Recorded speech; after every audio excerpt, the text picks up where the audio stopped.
Vamos al análisis, y es que, ¿cuál es el panorama de cada entidad? Hay ciertas características y ciertos temas que pueden ser nacionales, sin embargo, cada estado tiene, insisto, una característica muy específica, un tema coyuntural, una narrativa y argumentos que son locales. Precisamente para entrarle a esto y continuar con el análisis, se encuentra con nosotros Eduardo Higuera, él es periodista, analista político. ¿Cómo estás, Eduardo? Bienvenido, buenas tardes. Hola Gabriel, buenas tardes, gracias por la invitación, es un gusto estar contigo y con tu audiencia. Igualmente también. Oye, preguntarte, ¿cómo ves el panorama a este momento del proceso electoral en los 15 estados en donde se van a renovar las gubernaturas? Mira, como tú bien dijiste, cada estado tiene una narrativa y tiene una condición, una coyuntura muy particular. Y bueno, hablar de generalidades es importante. Sin embargo, como ya hizo Liud hace un rato y ustedes estaban reportando, cada estado, por ejemplo Guerrero, tiene sus características. Ahora, si hablamos de la generalidad, si hablamos de qué está pasando a nivel federal y nacional que pueda afectar cada una de estas elecciones, bueno, podemos hablar, por ejemplo, de los temas que más importan a los votantes, que son la salud, evidentemente en medio de una pandemia eso es algo que nos importa a todos, la seguridad, seguimos teniendo récords de violencia por parte del crimen organizado que son históricos básicamente, y economía y empleo. Son los cuatro temas que en muchos sentidos van a definir las elecciones. Es cierto que la narrativa presidencial, es cierto que el combate de ideas y esta contraposición de quiénes son más morales o no dentro de los partidos políticos va a importar, pero en realidad el electorado mexicano se está perfilando en estas elecciones como muy pragmático, ¿no? ¿Qué me ofreces para que mejore mi empleo? ¿Qué me ofreces para que mejore la economía de mi estado, de mi nación, de mi ciudad, de mi municipio? ¿Qué me ofreces para estar seguro de que vamos a pasar esta pandemia? Cosas así son las que van a definir realmente las elecciones. Y hay muchos candidatos, digamos, pintorescos, como Félix Salgado Macedonio, que también influyen. Pero eso ya es una narrativa particular. Regresando, hace poco leía un artículo muy interesante que planteaban que en la elección de los Estados Unidos que acaba de pasar, el COVID votó y la vacuna votó.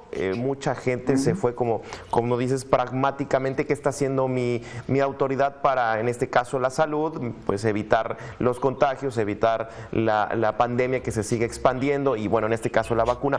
En este caso en específico, en este tema, en esta asignatura, ¿cómo crees que está influyendo para las ciertas, obviamente este es un tema del gobierno federal, coordinado por el gobierno federal, para bien o para mal, pero qué efecto puede tener en los estados en específico el manejo de la pandemia y la vacunación? Mira, depende mucho de cómo se desarrolla a partir de ahorita. No tenemos en realidad ni siquiera el 2% de la población vacunada en este momento. Habría que ver, intensificar esta campaña de vacunación a nivel federal justo en medio de la campaña. Eso es un tema muy importante porque, como tú sabes, hay una prohibición constitucional para poder hablar de logros, de programas sociales durante la campaña electoral.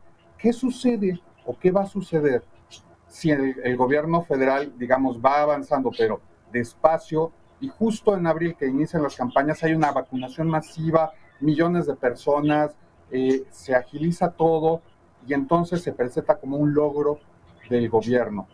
Hay que recordar que el Tribunal Electoral del Poder Judicial de la Federación ya levantó la prohibición constitucional también, una cosa que no se entiende del todo, para que el presidente pueda hablar de lo que quiera en sus conferencias mañaneras, y eso incluye hablar de las elecciones. Entonces es muy probable que algo así pueda suceder si no se dan prisa de vacunar a todos los mexicanos, incluyendo aquellos rezagados como el personal médico, y empiezan en abril. Bueno, se podría sospechar con mucho fundamento de un manejo electoral de la vacunación. Ahora, ¿Qué va a suceder con eso? Yo creo que lo mismo que está sucediendo en este momento. Hay como dos polos que se van separando cada vez más con respecto a la vacunación. Los que van y se vacunan y dicen, gracias, señor presidente, gracias, es de la cuarta transformación y se lo agradecemos. Y quienes dicen, no, esto no es un logro de la cuarta transformación. Esto es algo que es una obligación del gobierno. Durante décadas México tuvo campañas de vacunación y nunca se le agradecía al presidente o al gobierno en turno. Simplemente era lo que se tenía que hacer y eso también va a llegar a polarizar. Más allá de las propuestas de campaña, más allá de los candidatos, como tú bien dices, la campaña de vacunación va a ir a votar.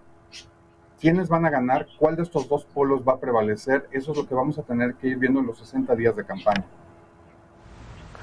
Oye, Eduardo, regreso a este tema. ¿Coincides en esta idea de que López Obrador está muy interesado en la elección para la Diputación Federal, para seguir conformando la mayoría en el Congreso de la Unión? ¿Se está jugando con la vacunación que mantener la mayoría en el Congreso de la Unión con esta jornada? Yo creo que va a ser un elemento esencial para saber si Morena conserva o incrementa su mayoría dentro del Congreso. Eso es definitivo. Ahora, cómo se haga puede determinar si esta estrategia es favorable o no. Si yo fuera el estratega de campaña, yo diría, tenemos que hacer el mayor número de vacunaciones posibles antes de las elecciones, porque han impugnar, y entonces estaríamos llenos de impugnaciones electorales. El Poder Judicial estaría muy ocupado en la campaña y estaría en disputa el Poder Ejecutivo contra el Poder Judicial, como ya ha estado más o menos. Eso no ha sido una buena estrategia para el gobierno, no le ha redituado buenos dividendos y definitivamente yo creo que si no se apuran es por una cuestión electoral, definitivamente. Oye, ¿cómo sientes que llegan, ya obviamente estamos viendo temas muy específicas, pero cómo sientes que llegan las instituciones, el Estado, el Instituto Nacional Electoral, los institutos estatales, los propios gobiernos también, pero se habla mucho en que en algunos estados van tan parejos, por ejemplo, le vi en Baja California Sur, van muy parejos, con posibilidades de que gane Morena, pero también que se refuerce el PAN. ¿Cómo sientes que puede llegar en su caso a que se judicialice o llegue a tribunales ciertas elecciones? ¿Llegan fortalecidos o llegan debilitadas las instituciones? Yo creo que llegan debilitadas. Tienes razón al decir que este proceso se va a judicializar en extremo una vez que termine.